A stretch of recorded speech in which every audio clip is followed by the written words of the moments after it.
रात के टाइम दो किसान अपने खेत की रखवाली कर रहे होते हैं। तभी वहाँ से कुछ किलोमीटर दूर एक जंगल होता है। उसी जंगल से एक बच्ची की रोने और तड़पने की आवाज़ आ रही होती है। एक किसान जब सुनता है तो दूसरे किसान से बोलता है कि तुमको कुछ आवाज़ें आ रही है।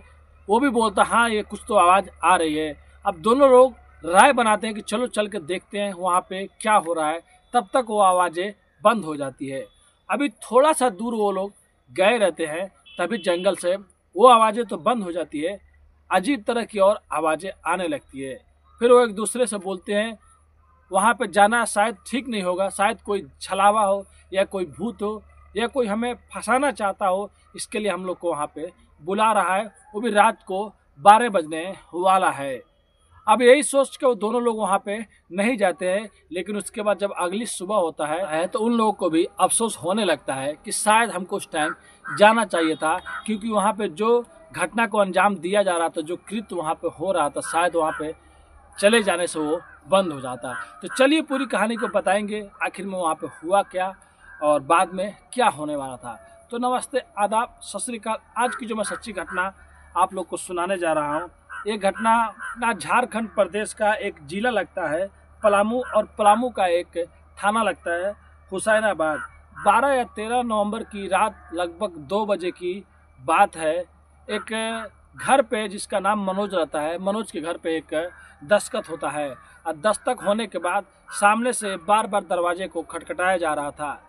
अंधेरी रात थी, लाइट नहीं था। मनोज उठता है और उठने के बाद जब जैसे ही दरवाज़ा खोलता है तो वो डर जाता है, देखता है कि सामने कोई खड़ा है जिसके बाल बड़े बड़े हैं और थोड़ा अजीब टाइप का वो दिख रहा है। वो तुरंत दरवाज़ा बंद कर देता है जैसे ही देखता है और अंदर चला जाता है।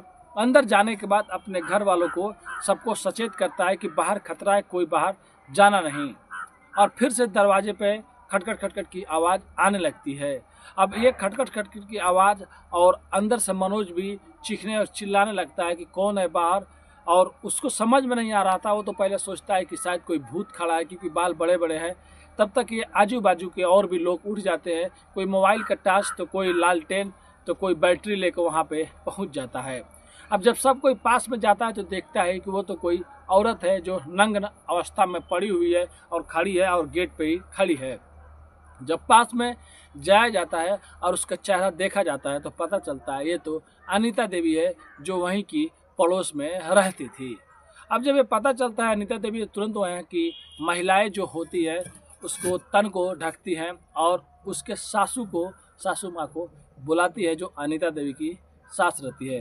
वो आने के बाद वो इसको घर पे लेके जाती हैं और पूरा गांव का भीड़ भी उसके साथ में जाने लगता है, क्योंकि इस अवस्था में वो आखिर में कहाँ से आई थी, नंग अवस्था में और बाल बिखरे बिखरे हुए थे। अब जाने के बाद उसकी साथ अनीता देवी से पूछती है कि ये बताओ बच्ची कहाँ है, तुम्हारे साथ में वो गई थी। अब इतना पर अनीता देवी बोलती है कि अगर आप नहीं रोकती मेरे को तो शायद मैं अपनी बच्ची को जिंदा कर लेती, अब वो कभी आने वाली नहीं है। अब ये जब बात सुनते हैं तो 2 बजे की लगभग बात रात में हो रही थी। पूरे गांव वाले थे और भी लोग थे। ऐसे करते करते सुबह हो जाता है। अब सुबह होने के बाद फिर से पुलिस वाले भी आ जाते हैं, क्योंकि बच्ची का मामला था, वो कुछ बता ही नहीं रही थी। फिर गांव वाले उसकी सासू माँ से पूछे, बताओ आप कुछ जानती हो तो बताओ क्या हुआ था क्या नहीं हुआ था। वो बता रही थी कि कल लगभग 10 या 12 बजे दिन की बात है, मैं खेतों में जा रही थी, तभी ये मेरी जो बहू है ये बोली कि मैं मार्केट करने के लिए शहर जा रही हूँ और अपने एक छोटी सी जो 1.5 साल की बच्ची है उसको भी लेके जा रही हूँ। तो मैंने बोल दिया हाँ ठीक है जाओ। अक्सर ये जाया करती थी, लेकिन ये शाम को नहीं लौटी। फिर शाम हो गया, मेरे को चिंता सताने लगी और रात को ये जब लौटी है तो इस अवस्था में लौटी है।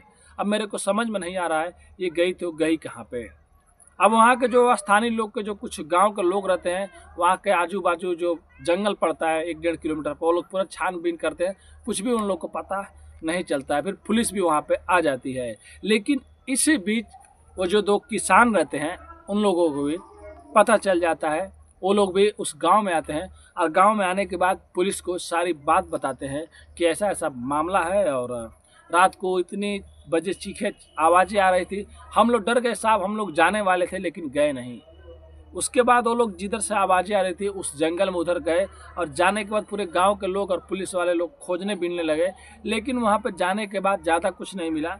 लेकिन एक जगह जब गए तो शीशा, तंत्र मंत्र का सामान, जो सिंदूर हो गया, चावल हो गया, और भी चीज़ें, सामग्री, वो चीज़ मिला, लेकिन बच्ची कहीं भी नहीं मिल रही थी। फिर एक छोटे से जगह में गड्ढा हुआ था, उसमें कुछ पानी था, और उसी गड्ढे में थोड़ा सा साइड में पूरा ज़मीन अच्छा था। लेकिन जैसे ही पानी में वो लोग हाथ डाला कि इसमें क्या डाली है, क्या मतलब किया है, तब तक बच्ची उसी में मिल जाती है, जो 1.5 साल की थी, उसी में उसको दफनाया गया था। अब बाहर जब निकाला जाता है तो देखा जाता है कि उसका सीना फटा हुआ है। जब लाश को बाहर निकाला जाता है और पुलिस पोस्टमार्टम के लिए उस लाश को भेज दिया जाता है, लेकिन जब डॉक्टर बाद में बताते हैं कि सब चीज़ तो ठीक है, लेकिन लड़की का सीना फाड़ने से उसकी मौत हुई है और उसके अंदर उसका दिल नहीं है।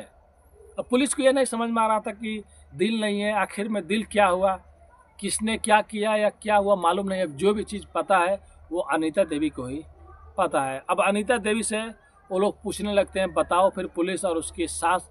तब अनीता देवी बताती है कि कई साल पहले, लगभग 12-14 साल, 15 साल पहले अनीता देवी को कोई भी बच्चे नहीं होते थे। फिर अनीता देवी किसी डॉक्टर के पास जाती थी, आती थी, और डॉक्टर बताया कि आप क्यों नहीं किसी तांत्रिक से मिलती हो, किसी ओझा या किसी जानने वाले से मिलती हो, शायद वो लोग कुछ कर दे। इत्तेफाक से अनीता देवी किसी तांत्रिक वांत्रिक के पास जाती है और एक पे 4 बच्चे हो जाते हैं, क्योंकि वो डॉक्टर शायद झोला छाप होगा जो इस दंपति को इस के लिए बता रहा था और इसमें उलझा रहा था, क्योंकि ऐसा कुछ होता ही नहीं है।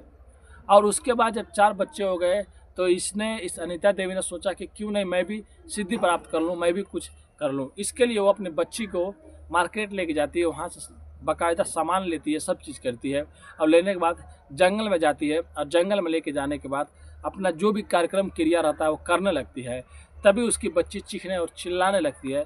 तो पहले वो अपने बच्ची का सीना फाड़ती है, और सीना फाड़ के उसको वहीं पे रख देती है। उसके बाद नग्न होकर वहाँ पे नाचने गाने लगती है और अजीब तरह की आवाज़ें निकालने लगती है। उसी टाइम वो जो किसान रहते हैं वो लोग इसकी आवाज़ें सुने होते हैं, लेकिन वो लोग बेचारा डर जाते हैं कि आखिर में जंगल से इतनी आवाज़ें, पहले तो बच्ची की आवाज़ें आता है, फिर बाद में ये जो अनीता देवी रहती है अजीब तरह की आवाज़ें निकालने लगती है, और उसके बाद गांव में आती है और गांव के 4 चक्कर लगाती है और अपने पड़ोसी मनोज के घर जाती है, उसको जगाती है। लेकिन मनोज आता है और उसको देख के डर जाता है, फिर वो चीखने और चिल्लाने लगता है, जिससे गांव वाले उठ जाते हैं और सब कोई उस दंपति को देख लेता है। लेकिन वो एक ही बात बोल रही होती है अपने सास से, अगर आपने नहीं टोका होता, मुझे नहीं रोका होता, शायद मैं अपनी बेटी को आज जिंदा कर देती, कल उसके साथ में जो भी हुआ अब तो वो आने वाली नहीं थी।